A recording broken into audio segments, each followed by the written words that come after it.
Hello everyone, hope you're doing well. I thought we'll go over the past two developers for July of 2022, or at least starting with it with the aviation portion today. I would like to use this opportunity to make sure that people who are trying to suggest stuff get their stuff proofread. Even to this day, I read a lot of these and they are in very broken English, or they have grammatical errors, or just straight up spelling mistakes. Even if you've made these in the past, because sometimes suggestions get passed from like 2017 or 2018, make sure to have a look at them and just reread them or get somebody to reread them. It makes it a lot easier to be able to go through, and also make it a lot easier on the dev's end to understand what you're trying to say. The first suggestion is for the ME410B5. This is a vehicle which is obviously based off the ME410 series and also based off the B series, but it is an experimental kind of prototype that they made. The idea of this ME410 was that it was going to be a torpedo bomber, but a long-range torpedo bomber. It was going to carry a single torpedo, but also this meant that the 13mm MG131s were removed in the nose, and then also they removed the turrets on the back of it as well. They did install a new radar though, the FUG Hohentuil 550 MHZ UHF band maritime patrol radar, and also added massive fuel tanks. So they added in the bomb bay, they added a 650-litre fuel tank, and then also where the remote turrets used to be, they replaced them with a 700-litre fuel tank. So overall, this thing had a ton of fuel on board to make it long range. Obviously, during the war, the Germans thought about ideas of making more torpedo bombers with stuff like the Ju-87, the Bf-109, but because of the fact that they never really got an aircraft going or anything like that, then they would have been restricted to land. Now, the B-5, even though it lacked the two 13mm MG131s in the nose, and it lacked the remote control turrets as well, it did keep its 20mm. So this thing would be armed with a torpedo up to a 950 kilo gliding torpedo, and it would also have its 220s going forward. So it would be very similar to the other ME410Bs that we have in the game, just a slightly different way of playing it, probably more useful for naval. A thing to note is this thing could carry a bunch of different types of torpedoes, so a 900 kilo one, two 200 kilo ones, or two 400 kilo ones could also be used on the vehicle. Sticking with the theme of torpedo bombers, we have the Tupolev Tu-2T. This is a USSR Tu-2, which was designed more for torpedo bomber use.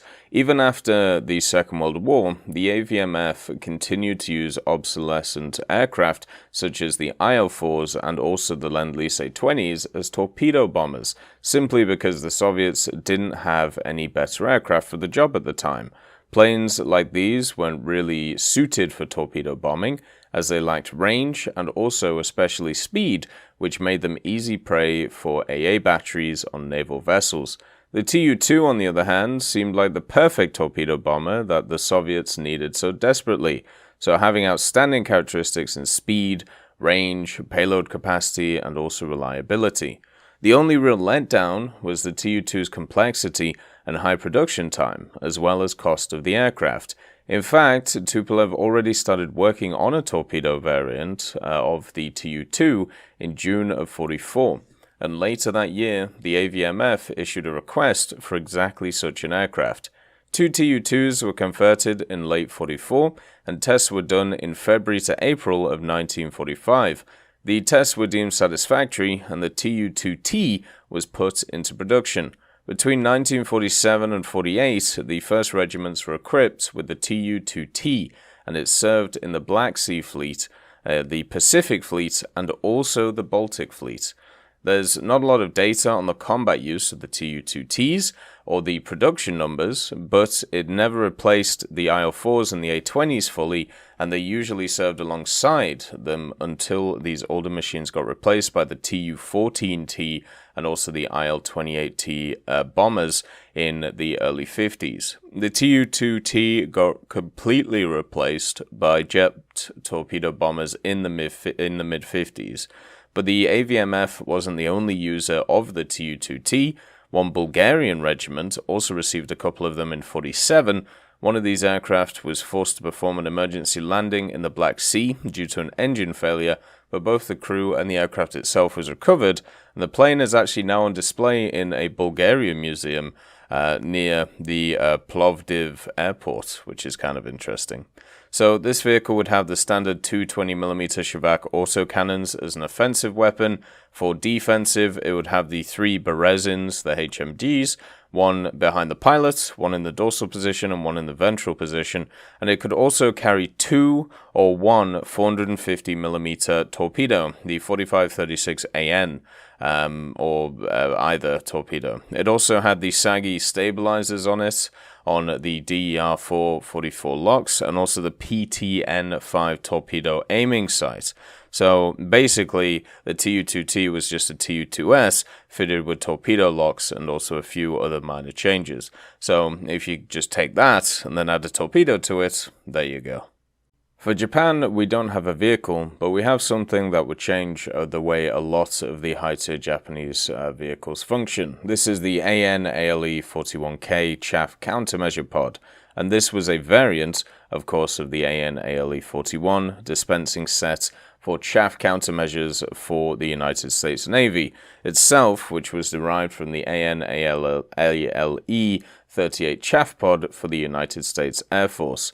The 41K pod is 3.4 meters in length and also 50 centimeters in diameter.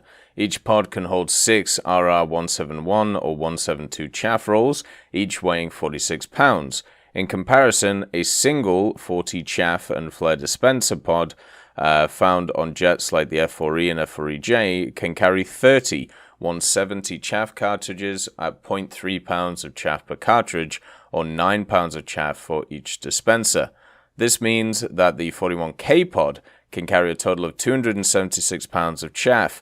In other words, the pod can carry 30 times the chaff in weight compared to what is presently found. The pod can select between 1 to all 6 rolls of simultaneous deployment out of the rear of the pod through 6 air tubes. The 41K can be operated continuously, with each roll dispensing at a rate of 1 inch per second up to a maximum of 8 inches per second. In addition, the pod can be operated in pulse modes with both 0.5, 1, 2, and 4 second pulse lengths and pulse intervals. In the Japanese Self-Defense Forces, the pod has been deployed on the T2, the F1, the F4EJ, and also the T4. It is possible that the pod is compatible with the RF4EJ and the F4EJ Kai, as they've derived from the F4EJ, though not operationally used. A derivative of the pod, designated JALE-41, is manufactured in Japan and operated on the EC-1. When mounted on the T2 and the F1, the pods are loaded in a symmetrical pair, with one pod loaded on each outboard wing pylon. In the case of the F1, you'd lose half your offensive air-to-air missiles in exchange for radar countermeasures. On the F4EJ, the pod is mounted on the inboard pylons and thus uses up the pylons that are normally used to carry the AIM-9 Sidewinders. It isn't known exactly when the 41K was introduced to JASDF service. However, they were at least presented by 1984. The 41K and the 41 continue use to this day in the JASDF, though, mostly in the training role. The Chinese would get the F-100F Super Sabre. This was used by the ROCAF. It is very similar to some of the other ones that we see in-game, but has its slight differences. The North American F-100F was the final variant of the F-100 Super Sabre series, a 2-seat tandem combat trainer variant, which was based off the F-100D. It retained all of its combat capabilities with the reduction of 2 cannons due to the battle between the PLAAF and also the ROCAF in the Second Taiwan Strait Crisis. The United States decided to provide the ROCAF with 10 F-100F Super Sabres in October of 1958, mere weeks after the end of the crisis. The 100F would be the first aircraft in the ROCAF inventory capable of supersonic flight. In 1959, another 4 100Fs were provided to the ROCAF, along with the first 15 F-100As. All 14 100Fs were assigned to the 4th Tactical Fighter Wing, and throughout their service, the A's and the F's would receive AIM-9Bs and also AIM-9P variants of the Sidewinder. With the introduction of the F-5s to the 4th Tactical Fighter Wing, remaining F-100As and also Fs were transferred to the 2nd Tactical Fighter Wing in 1979. The F-100F's service career in the ROCAF was relatively uneventful, and the type was retired alongside the 100A in 1984. The Italians got a trainer in the form of the Aeromacchi MB339A. This is mainly used, obviously, as a trainer to train Italian student pilots, but also could technically be used as a close air support aircraft. The A is the version that is suggested here, and compared to its predecessors, which are the MB326 and also others, the MB339 is characterized by a raised rear seat, which is essential to provide the instructor with good forward visibility, especially during armed exercises. The 339A was supplied to the 61st Stormo of Galatina, with which student pilots of the Air Force carry out Phase 2 of their primary pilot training. Common to all student pilots in the military, aimed at identifying the lines of which they will fly, fighters, remote piloting RPA, helicopters, conventional transports, and also, besides being a very good trainer and useful for close air support missions, the 339A has also proved to be favorable for the Freccia Tricolori activities at the same time. For the extension of the 339A and also pan-operational life, there has an MLU which is provided, which is a midlife update, one of the main improvements of which became a new radio and navigation equipment, including the installation of a GPS. So that is something which is there. This thing has a bunch of different setups. It can carry 50 cal pods, 30mm pods, 2 50 kilo bombs, and also Mark 82 dumb bombs as well. It can carry cannons and bombs as well, cannons and rockets also turn up as well. So this thing could easily be used as, of course, a interesting little close air support vehicle in the game. The main issue with it is the speed. The speed is not the best, maximum speed of only 940 kilometers an hour, but I think could fit in pretty well into the game itself. It also has access to some pretty big rockets, which could cause a decent amount of damage. We also have another Crusader for France. This is the Vought F8P Crusader, and what it is a bridge gap solution for the French Naval Air Force to still have a fighter while they waited for their new machine. And the machine just took way too long to get into production, so they wanted to kind of have something which was slightly improved to kind of sit there. As a result, from 1989, a number of F8Es were taken and received a thorough refurbishment, as well as some minor upgrades as well. Each aircraft received new wiring as well as hydraulics. The airframe was strengthened to extend fatigue life, and the radar and flight controls were overhauled. The few upgrades that were actually in direct result of this program were an upgraded navigation system and the addition of a radar warning receiver, which was the Sherlock RWR, in the vertical stabilizer, as well as the addition of an instrument landing system, and also a Mode 4 IFF. The ejection seat was also replaced by a newer model. 17 aircraft received the new upgrades and remained in service until 1999, when they could finally be replaced by the brand new Dassault Rafale M. As far as the armament goes, there's a few minor differences compared to the F8E, and the main thing is the Magics. The R550 Magic missiles were obviously still compatible with the aircraft, but on top of that, additional support was given so they could use the all-aspect R550 Magic 2s. However, due to the R530 missiles being obsolete and having been withdrawn from service in 1989, support for them was removed, meaning the F8P did not have a radar homing missile available to it. What this aircraft would have, though, is of course slightly better missiles, but slightly, well, no semi-actives. The actual engine performance would basically be the same on it, but everything else would be slightly different. For the Israelis, we have the Lavi, and the story of it actually starts in a different program altogether. The project had the designation the Airy and was supposed to give Israel a brand new and very advanced aircraft. The program resulted in a wide variety of aircraft being designed, some more futuristic than others. However, over monetary concerns of building such an advanced aircraft, the Airy program was cancelled, with only some small wind tunnel models of various vehicles being made. However, one design in particular did jump out and was chosen by Isa Weizmann as having potential. This model would be eventually become the Lavi.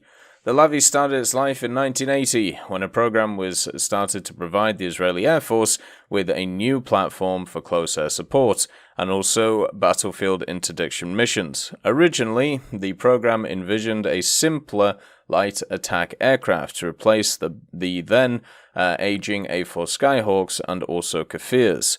As development stretched on, decisions were made on implementing more advanced technologies in the aircraft, leading to a vehicle that was much more capable than initially planned. Due to the requirements, it was also decided that the Lavi should be able to take up air superiority as a secondary role to supplement the existing flying American F-15s that were in Israeli service. A contract was signed to build 5 prototypes of the aircraft, 2 twin-seaters and 3 single, and the program would eventually be cancelled in 1987 after only 2 airframes were built, which were both twin-seaters, with a third being finished after cancellation as Lavi TD due to monetary concerns. The financial burden of the project had stacked up incredibly over the years, with an initial estimate of $805 million eventually ballooning to well over $2 billion, a cost so high that the entire nation was feeling the effect of it. The Lavi was originally supposed to be powered by F404 turbofan engines, but the growth margin that would be doable with this engine was considered insufficient. Instead of the former engine, they decided to continue with the Pratt & Whitney PW1120 engine instead, a derivative of the engine that powers the F-15 and also 16. As a result of this increase in power, demands arose to increase the capabilities of the aircraft until eventually the aircraft evolved from being a simple light attack aircraft to a much more advanced aircraft. The first full-scale mock-up was revealed in 1985, 5 years after the start of the program, showing for the first time its curious design with a swept delta wing and canards, built up primarily but out of composite materials. The first flight would occur 1 year later on the 31st of December, 1986, and the pilot described the aircraft handling as excellent. Then, on the 30th of August 1987, the Lavi program was cancelled after B-01 and 02 had made more than 80 flights.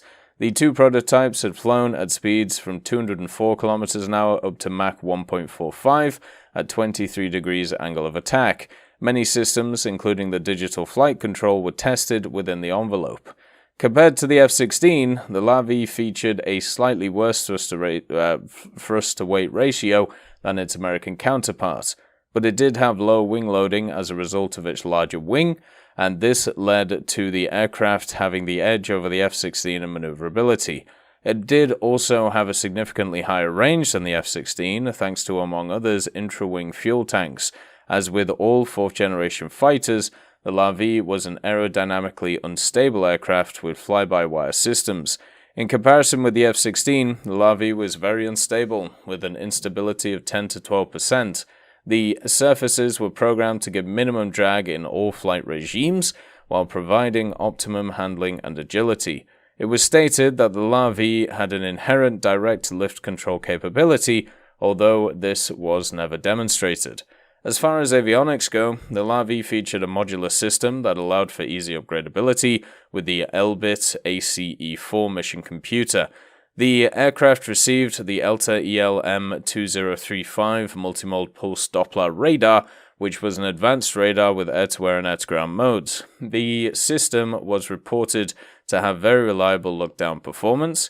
The radar was, however, never linked to any radar-guided AA missiles.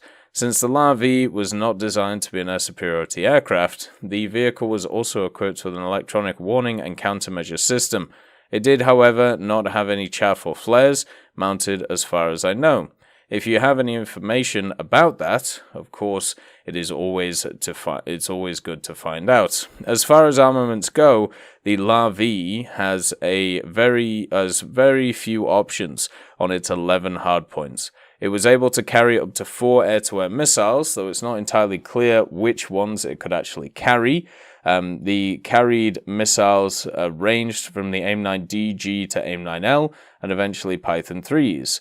If it carried Python 3s, then it could certainly carry 4 of them, with 2 mounted on the wingtips and 2 mounted on the outer wing hardpoints. Also, it had the M117 bombs as well. It also supposedly could carry Mavericks and also the Gabriel IAI, but that unfortunately is not known. It also had some DEFA cannons, or at least one DEFA cannon on the starboard wing root, so this thing is kind of all over the place when it comes to its weaponry. The last one is a South African plane, which is the Atlas Cheetah. Now, the specific one which is being passed is the C variant, but obviously there was a bunch of other ones.